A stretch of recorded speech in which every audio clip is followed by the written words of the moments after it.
कृषि दर्शन देखैया छत्तीसगढ़ के जम्मो किसान भाई बहिनी हो, मया भरे जय जोहार, राम राम। संगवारी हो, कृषि दर्शन कार्यक्रम में खेती किसानी के बूतल हमन बताथन। और धान कटाई के बाद संगवारी हो हमर रबी के फसल लेथन। गेहूँ, चना, मसूर, ओनहारी के रूप में दलहनी तिलहनी फसल हमन लेथन संगवारी हो। तो ये में पहले हमन परंपरा के रूप से खेती करन। समय बदल गए, अब आधुनिक खेती के ज़माना आगे है, तो आधुनिक खेती भी हमन कर सकत हन, अच्छा लाभ ले सकत हन। पहली किसान मन करे तो अब भी हमन किसानी बूता अच्छा तरीका से कर सकत हन। तो संगवारी हो, आज हमन चर्चा करबो कि रबी में दलहनी तिलहनी फसल कैसे हमन ले सकन। तो संगवारी हो, चर्चा ला मैं शुरू करा, ओकर पहली आप मन बर है कुछ खास संदेश, ओला देखो। भारत सरकार ने देश के करोड़ों किसानों की आजीविका को सुरक्षित कर उनके जीवन को खुशहाल बनाने के लिए सुरक्षा कवच के रूप में प्रधानमंत्री फसल बीमा योजना का उपहार दिया। ये कल्याणकारी योजना प्राकृतिक आपदाओं से फसल का नुकसान होने पर किसानों को उचित मुआवजा देकर उनकी आजीविका सुरक्षित करती है। किसान भाइयों और बहनों, आज पूरा देश कोरोना जैसी महामारी के दौर से गुजर रहा है। इस कठिन समय में भी आप बिना रुके, बिना थके लगातार अपने खेतों में पसीना बहा रहे हैं। आपकी कड़ी मेहनत से आज देश अनाज उत्पादन में आत्मनिर्भर हो गया है और आगे भी बना रहेगा, ऐसा मुझे पूरा विश्वास है। किसान भाइयों और बहनों, भारत सरकार ने किसानों के व्यापक हित को ध्यान में रखते हुए एवं प्राकृतिक आपदाओं से फसल की क्षतिपूर्ति हेतु वर्ष 2016 से महत्वाकांक्षी प्रधानमंत्री फसल बीमा योजना आरंभ की थी। सरकार की विकास नीति एवं इस योजना के सफल कार्यान्वयन हेतु हमने समय समय पर इसमें उचित बदलाव भी किए हैं। किसान बहुत ही कम प्रीमियम पर अपनी फसल का बीमा कर सकते हैं, जहां प्रीमियम का शेष हिस्सा भारत सरकार प्रदान करती है और राज्य सरकारें भी इसमें योगदान करती हैं। खरीफ 2020 सीजन से इस योजना से जुड़ना सभी किसानों के लिए स्वैच्छिक कर दिया गया है। आप प्रधानमंत्री फसल बीमा योजना से जुड़ेंगे तो संकट काल में यह योजना आपके लिए वरदान एवं सुरक्षा कवच के रूप में काम करेगी। भाइयों और बहनों, लॉकडाउन के दौरान इस योजना के अंतर्गत लगभग 8,090 करोड़ रुपयों से अधिक के दावों का भुगतान कर दिया गया है। वर्ष 2016 में यह योजना आरंभ हुई थी। इसके बाद 3 वर्षों में किसानों ने प्रीमियम के रूप में लगभग 13,000 करोड़ रुपया जमा किया, लेकिन जब प्राकृतिक आपदाओं के कारण उनकी फसलें बर्बाद हुईं तो उन्हें प्रीमियम से लगभग 4.5 गुनी राशि, लगभग 64,000 करोड़ रुपए मुआवजे के तौर पर प्राप्त हुई। इससे उनकी आजीविका सुरक्षित बनी रही। किसान भाइयों और बहनों, यदि ऋणी किसान बीमा योजना का लाभ उठाना नहीं चाहता तो उसे कट ऑफ तारीख से कम 7 दिन पहले संबंधित बैंक शाखा जिससे उसने फसली ऋण लिया है में अपना आवेदन दाखिल कर देना चाहिए। भारत सरकार ने यह कदम कई कृषक समूहों की मांग और उनकी सलाह पर उठाया है, क्योंकि हम सबका साथ, सबका विकास और सबका विश्वास की नीति पर चलते हैं। इस बदलाव के बावजूद प्रीमियम की हिस्सेदारी में कोई बदलाव नहीं किया गया, वह पहले जैसी ही है, यानी सभी खरीफ फसलों के लिए अधिकतम 2%, सभी रबी फसलों के लिए 1.5% और व्यावसायिक तथा बागवानी फसलों के लिए अधिकतम 5% है। एक अन्य बड़ा बदलाव करते हुए अब बीमा कंपनियों को उनसे संबंधित राज्यों में 3 वर्ष के लिए व्यवसाय आवंटित करने का अधिकार दिया गया है। इससे अब बीमा योजना का लाभ दूर दराज के गांवों तक पहुंचने में मदद मिलेगी और बीमा कंपनियां किसानों की सेवा बेहतर रूप से कर सकेंगी और दावों के निपटान में भी शीघ्रता लाई जा सकेगी। भाइयों और बहनों, हमने ऐसी व्यवस्था की है कि अब प्रीमियम सब्सिडी में राज्यों की हिस्सेदारी और फसल कटाई से संबंधित आंकड़े शीघ्रता से जारी हो जाएं। दावों के शीघ्र भुगतान में यह एक मुख्य बाधा थी जो अब दूर कर दी गई है। अब दावों को लटकाने भटकाने की गुंजाइश नहीं है।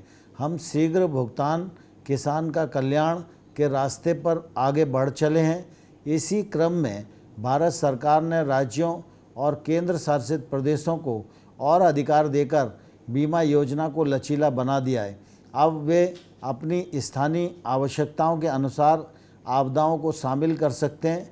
उनके पास आपदाओं को चुनने का विकल्प उपस्थित है। किसान भाइयों और बहनों, मैं आपको विश्वास दिलाना चाहता हूँ, माननीय प्रधानमंत्री जी के नेतृत्व में भारत सरकार आपकी समृद्धि के रास्ते में आने वाली हर बाधा को दूर करने के लिए प्रतिबद्ध है। हमने प्रधानमंत्री फसल बीमा योजना को स्वैच्छिक अवश्य कर दिया है, परंतु अपनी भलाई, अपने कल्याण और अपनी आजीविका की सुरक्षा के लिए इसे आप जरूर अपनाएं। इस योजना में पंजीकरण के लिए ऋणी किसान सेवारत बैंक शाखा में जा सकते हैं, जहां से उन्होंने केसीसी कृषि ऋण लिया है। कॉमन सर्विस सेंटर क्षेत्र में काम करने वाली बीमा कंपनियों के प्रतिनिधि या स्थानीय कृषि कार्यालय से भी संपर्क कर सकते हैं। फसल बीमा पोर्टल www.pmfby.gov.in एवं फसल बीमा ऐप के माध्यम से भी पंजीकरण किया जा सकता है। खुशहाल किसान ही समृद्ध भारत की बुनियाद है। इसी भाव के साथ मैं आपके परिवार, खेत खलिहान एवं पंचायत के हर नागरिक की खुशहाली की कामना करता हूँ। जय हिंद, जय भारत, जय किसान। किसानों की खुशहाली और समृद्धि का संकल्प कर रहा है सच प्रधानमंत्री फसल बीमा योजना का सुरक्षा कवच। आवा संगवारी हो, चर्चा हमन शुरू करन। संदेश के बाद आप मन के घाव फेर में स्वागत करत हूँ। और हमार तीरा विशेषज्ञ के रूप में कृषि विभाग के सहायक संचालक ML साहू जी ला मैं बुलावत हूँ। और सबसे पहले यही पूछना चाहत हूँ कि दलहनी तिलहनी फसल रबी के फसल हमला लेना है, तो जलवायु के हिसाब से यहाँ के ज़मीन कैसे होना चाहिए, ज़मीन के तैयारी हम कैसे करन, और पहली जी से परंपरागत रूप से खेती करन संगवारी हो, तो अब आधुनिक तरीके से खेती करना है, तो कतेक संभावना हमन देखत हन आज के समय ला देखते हुए रबी के फसल लेबर। तो आवो संगवारी हो, का कहा थे साहू जी हा, आप मन देखो और सुनो। पूर्व में यदि हम बात करें तो उनहारी फसल के रूप में, ओल्हा के रूप में, चाहे सिंचाई करके दलहन तिलहन हम बोवत रहें। लेकिन कुछ परिस्थितियाँ इस जानवर के चरी, खुला जानवर प्रथा ये नाम ले हमार दलहन तिलहन के रकबा घटत गिस और हमार किसान बोनी छोड़त गिस। लेकिन अब शासन के जे योजना गोठान गांव मन में बनावत है, ओकर से जानवर मन के व्यवस्था जब हो गए प्रबंधन के, तो हमार खेत अब खाली काबर रहा है। तो हम वही पुनः पहली हम उनहारी फसल लेवत रहें, उसने हम कन्हार ज़मीन में असिंचित है और कन्हार ज़मीन है, तो प्राकृतिक जे नमी है धान कटे के बाद जे खेत में रहते ओकर उपयोग करके चना है, सरसों है, अलसी है, मसूर है, उड़द मूंग है, एकर फसल भरपूर मात्रा में हम लेके किसान अपन आय कर सकत है। यदि पानी के साधन है, कोई किसान तीर स्वयं के साधन है, तो डोरसा में भी रबी फसल गेहूं के रूप में, चना के रूप में स्प्रिंकलर चला के हम गेहूं, चना, सरसों एकर बढ़िया हम उत्पादन ले सकत हन। एकर लिए ठंड मौसम बहुत बढ़िया, जतके ज़्यादा ठंड पड़ही उतके ज़्यादा उत्पादन होही। तो बोनी ला हमन ला ध्यान में रखना है, धान जैसे कटिस और तुरंत बोनी हम कर दन, ताकि ज़्यादा से ज़्यादा ठंड मिलही तो उत्पादन हमार ज़्यादा होही। एला ध्यान में रखना है। और आराम से हम रबी फसल में दलहन तिलहन के रकबा ला, चूँकि जानवर के प्रबंधन हो चुके हैं गोठान बन के, तो रकबल बढ़ावन किसान अपन आयला एक फसल के जगह 2 फसल के रूप में लेके धान काटे और दलहन तिलहन लगाए। दलहन तिलहन में कम खर्च आना है, खातू कचरा कम लगना है, वो हिसाब से हमार आय बढ़ी। रबी के फसल यदि लेना है, दलहनी और तिलहनी फसल, तो कैसे बढ़िया रकम ले हमला तैयारी करना है, और जलवायु के हिसाब से हमार छत्तीसगढ़ में संभावना बहुत है, ये बात ला बताई से। अब बात आथे संगवारी हो कि बीज के मात्रा कतका कतका लागना है, कौन कौन सा जमीन में कौन सा फसल हमला लेना है, चना कहाँ लेना है, गेहूं कहाँ लेना है, मसूर कहाँ लेना है, ओनहारी के रूप में जो फसल लेथन ओला कहाँ लेना है, और ओकर तैयारी के बाद बोए के विधि ये कैसे होना चाहिए, और बीज के मात्रा प्रमाणिक बीज है तब, अब प्रमाणिक बीज नहीं है तो हमला बीजोपचार करेल पड़ही का, और बीज उपचार कैसे कैसे करबो यूँ विधि ल बताही एम.एल. साहू जी है। अब का बतावत है संगी हो, आवो देखथन और सुनथन। बीज में सबसे बड़ी चीज़ ये है रबी बीज, हम रबी हो खरीफ हो प्रमाणित बीज के ही उपयोग करना चाहिए, और शासन की ओर से अब प्रमाणित बीज पर्याप्त मात्रा में उपलब्ध, किसान मन के मांग के अनुसार पर्याप्त बीज निगम के माध्यम से प्रमाणित बीज सहकारी समिति में भंडारण हो जाते, किसान ला ऋण के रूप में मिल जाही, चाहे नगद खरीदी तो भी नगद में मिल जाते। तो प्रमाणित बीज का उपयोग करना चाहिए। प्रमाणित बीज से उत्पादन हमार ऐसने 10 से 20% बढ़ जाते, तो किसान ला प्रमाणित बीज के उपयोग कराए।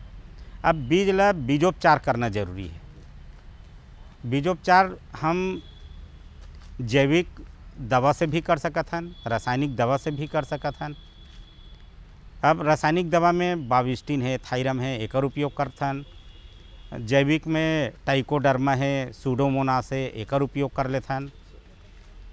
एकर साथ साथ हम रबी फसल में कल्चर जे है राइजोबियम के और पीएसबी कल्चर, ये 2 प्रकार के कल्चर ला भी मिलावन। अब समस्या ये है साहब, बीजोपचार करना है तो 2-3 ठन दवाई बता दे, रासायनिक दवाई, जैविक दवाई और कल्चर, तो कौन ला पहले मिलावन कौन ला बाद में मिलावन, है ना। तो एकर यहू सिस्टमिक है, ऐसे नहीं कोनो दवा पहले मिला दे कोनो बाद में नहीं। बीज में पहले हम रासायनिक दवा से बीज उपचार करन, जैसे बाविस्टिन, थायरम, एकर से उपचार कर ले। ओकर बाद यदि एके दवा करत है तो एके भर से उपचार हो गए। यदि दोनों दवा हम करत हन जैविक और रासायनिक, तो पहले रासायनिक से ट्रीटमेंट कर लें, बाद में जैविक में टाइकोडर्मा है ओला मिला के उपचार करबोन, और तीसरा में फिर कल्चर जे राइजोबियम वगैरह है ओकर से आजकल यही ला FIR की देथन, FIR से करो, है ना, फंजीसाइड, इंसेक्टिसाइड और राइजोबियम और कल्चर, ऐसे तो हम उपचार करलन जी। उपचार करे में केमिकल उपयोग करथन से 2 से 3 ग्राम प्रति किलो बीज हम रासायनिक दवा का उपयोग करलन। टाइकोडर्मा करथन तो 8 से 10 ग्राम प्रति किलो बीज हम उपयोग करलन, और राइजोबियम जे है वो 100 एक पैकेट आते एकड़ पीछे, ओला उपयोग करके हम 5 ग्राम प्रति किलो बीज के रूप में उपयोग करके राइजोबियम या पीएसबी कल्चर एकर उपयोग करन। तो कल्चर से उपयोग करे से राइजोबियम के उपयोग करथन तो प्रकृति में जो नाइट्रोजन उपलब्ध है वायुमंडल में गैस के रूप में, ओला वो नाइट्रोजन कल्चर है अपन वायुमंडल से लेके पौधा उपलब्ध कराते, तो हमला यूरिया के जो मात्रा है वो कम लगी। और पीएसबी कल्चर कहा था, पीएसबी कल्चर के उपयोग कर लेबन तो ज़मीन में हमार जे फास्फेट है ये अघुलनशील मात्रा में है, ओला घुलनशील रूप करके पौधा उपलब्ध करा देते। तो हम थोड़े से कीमत पे बहुत अकन यानी महंगा बीज खाद के पैसा बचा सकत हन। तो छोटे छोटे उपाय ला किसान मन ला करना चाहिए। बीजोपचार कर लें तो बाद में बहुत बड़े पौधा में नुकसान जो होना है इंसेक्टिसाइड के या पौधा मरे के ओला रोक सकथन। देखिए संगवारी हो, बीज के कतका मात्रा होना चाहिए, बीज उपचार करना बहुत ज़रूरी है, और बीज उपचार करे के तरीका जोन होते राइजोबियम कल्चर होते, जैविक खाद के ट्राइकोडर्मा मिला के करना है, ये किस्म के जोन बीजोपचार करना है तेला बताई से, और कतार बोनी कर सकत हो, सीड ड्रिल मशीन से ओकर बुआई करना चाहिए। बहुत से किसान मन उतेरा तको बोथे, तो कौन सा उतेरा बोना है, कौन सा ज़मीन के तैयारी करके बोना है, ये आप ला प्रबंधन करना है ज़मीन के हिसाब ले, ये ला बताई से। संगवारी हो, अब बात आते कि जल प्रबंधन हम कैसे करन। रबी के फसल में बहुत से फसल तो बहुत कम पानी लागते, और कभू कभू पानी तको जड़काला में गिर जाते, लेकिन ओकर बाद भी हमला जल प्रबंधन कैसे करना है, आवो संगवारी हो जानकारी लेथन साहू जी से। हमार रबी फसल में यदि कन्हार में बोहन पानी के साधन नहीं है तो ओल्हा में हमार तीर चना है, मसूर है, अलसी है, सरसों है, ये मन बहुत बढ़िया हो जाता है बिना सिंचाई के। अब जेकर तीर सिंचाई के साधन है, वो सिंचाई के साधन में जैसे गेहूँ बोलिस, चना बोलिस, सरसों बोलिस, तो चना बोइस तो फ्लड इरिगेशन के थन बहाव से पानी वो ना दे के स्प्रिंकलर है, ओला लगा के चना में पानी दे दे। शासन से स्प्रिंकलर खरीदे में अनुदान के योजना भी है, वो कर ले। वो गेहूं में 5 से 6 सिंचाई यदि पर्याप्त पानी है किसान तीर तो 5 से 6 सिंचाई करे। और वो कर अलग अलग अवस्था है, जैसे पहला सिंचाई 21 दिन में करना चाहिए, दूसरा सिंचाई है वो कंसा आयल धल्ली साते समय करना चाहिए, तीसरा सिंचाई है गभोट स्टेज की थन जमा पोटरी गेहूं में, हाँ वो समय में। फिर अगला सिंचाई फूल आ गए, गेहूँ बाली निकल गए वो अवस्था में। फिर एक सिंचाई अपन पानी की व्यवस्था है तो दूध भरा थे वो अवस्था में। ऐसे यदि पर्याप्त पानी है तो हम अलग अलग कर सकत हन। और मान लो कम पानी है तो 2 से 3 सिंचाई कर ली, पहली 21 दिन कंपलसरी, दूसरा 45 दिन में, फिर तीसरा फूल आए के अवस्था में, यानी जे समय गेहूँ बाली निकलिस ते समय। ऐसे हम 3 सिंचाई कर लन तो उत्पादन हो जाही। और चना है तो ओलहम बो दे, पानी आगे पानी की व्यवस्था है तो एक पानी 45 दिन यानी फूल आए के जस्ट पहली है ना, फूल लगे के जस्ट पहले एक यदि स्प्रिंकलर से सिंचाई कर दन तो हमार उत्पादन ओमा हो जाही। और रबी में पानी देना है तो खेत के नमी थोड़ा से देख ले, कई बार बीच में पानी भी गिर देते अचानक, अकरस पानी गिर गए है ना, तो ज़्यादा नमी मत हो रबी फसल में, ये ला ध्यान में रखना है। नहीं तो जड़ सड़न है, बिल्ट है, एकर जे समस्या है तो पानी जमीन के तासीर ला देख ली है ना, ओकर बाद पानी सिंचाई करन तो अच्छा है किसान मन के उत्पादन के लिए। संगी हो देखे हो गेहूं में देखे हो, चना में देखे हो कम पानी लागथे और कुछ फसल में पानी लागथे, तो स्प्रिंकलर के माध्यम से पानी बचाते हुए हमला सिंचाई करना चाहिए। और बहुत से जड़काला में देखो संगवारी हो मौसम परिवर्तन होते तो पानी भी गिर जाते, तो खेत में ज़्यादा नमी झर रहा है, इहुल हमला देखना है तब सिंचाई करना है। संगी हो चर्चा भी और जारी रही, बेरा हो गए एक ठन संदेश आप मन ला देखा है के, तो आप मन देखो ये खास बात।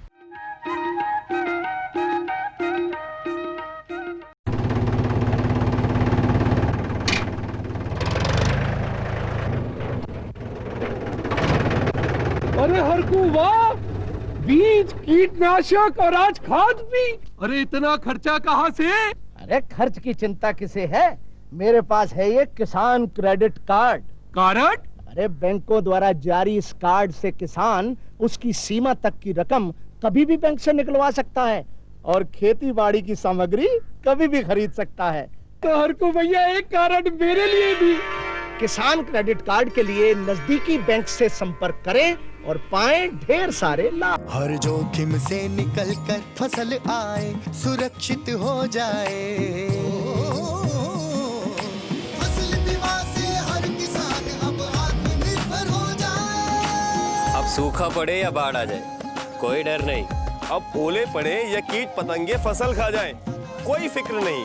अब कैसी भी आपदा हमारी फसल पे आ जाए, क्षति होने पर हमारे दावों का उचित भुगतान मिलता है, क्योंकि हमने लिया है प्रधानमंत्री फसल बीमा। बुआई से फसल कटाई तक हर जोखिम का दावा, न्यूनतम प्रीमियम पर अधिकतम भुगतान का वादा। योजना से हर साल जुड़ रहे हैं 5 करोड़ से ज्यादा किसान। अब आपकी है बारी। नजदीकी कृषि कार्यालय, सहकारी समिति, बैंक शाखा, अधिकृत बीमा कंपनी या जन सेवा केंद्र में स्वेच्छा से करा सकते हैं पंजीकरण। फसल बीमा पोर्टल या फसल बीमा ऐप द्वारा भी किया जा सकता है पंजीकरण। प्रधानमंत्री फसल बीमा योजना, आपकी फसलों का संपूर्ण सुरक्षा कवच। कृषि एवं किसान कल्याण मंत्रालय, भारत सरकार।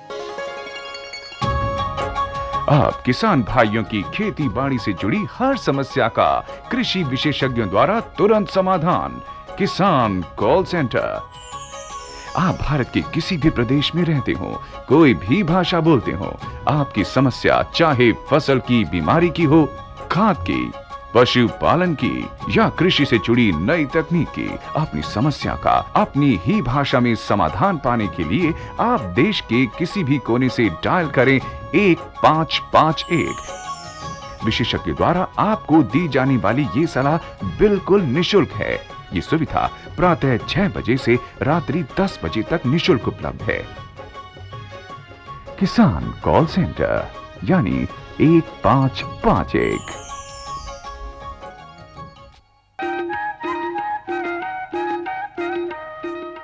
आवा संगवारी हो संदेश के बाद फिर चर्चा ला शुरू करन। अब बात आथे कि दलहनी तिलहनी फसल हम ले हैं रबी के फसल में, तो खाद के प्रबंधन हम कैसे करन, कौन कौन सा खाद के प्रबंधन करन, जानकारी देवत है साहू जी हैं। रबी फसल में हम खाद के प्रबंधन करत हन तो खाद रासायनिक खाद और जैविक खाद आजकल दोनों मिलल धरी से। रासायनिक खाद में अधिकतर दलहन तिलहन के हम उत्पादन करत हन, तो 1 बोरी DAP और 20 किलो पोटास ये पर्याप्त है एकड़ पीछे। 20-50-20 किथन NPK, तो 1 बोरी हम DAP और 20 किलो पोटास डाल देबो तो ये मात्रा पूरा मिल जाते।